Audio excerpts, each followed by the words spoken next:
Hello দাদা, একটু কথা বলতে পারি? আমি স্ট্যান্ডার্সে শ্যুট করি, ভালো লাগছে, তোমার কিছু ফটো নেবে? ফটো দিয়ে যাবে।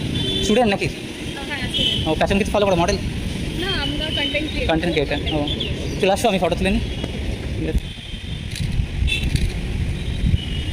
তো লজ্জা পাচ্ছ? তুই বড় করে হাসো, দারুণ। হ্যাঁ হ্যাঁ, জাস্ট এরকমই হোল্ডটাকে। ওকে, তোমার ফটো দেখে না, এটা প্লেস করে একটা করে। ও, এটা খুব সুন্দর স্টাইল, ভেরি নাইস। তোমার নাম কি? আমার নাম সুদীপ, তোমার? তপস্বী। থ্যাংকস আমাকে অ্যালাউ করার জন্য, ভালো লাগলো কথা বলে। Nice to meet you, bye. তোমার জুলিয়েট হাসি হেসে যদি ডাকতে ভালোবেসে আমি তোমার চোখে তাকানোর সাহস পেতাম না। আমার জ্বর সর এই শরীরে তোমার হাওয়ায় লাগছে ফুরফুরে। প্রেম নাকি পাগলামি বলতে পারবো না, লোকে পাগল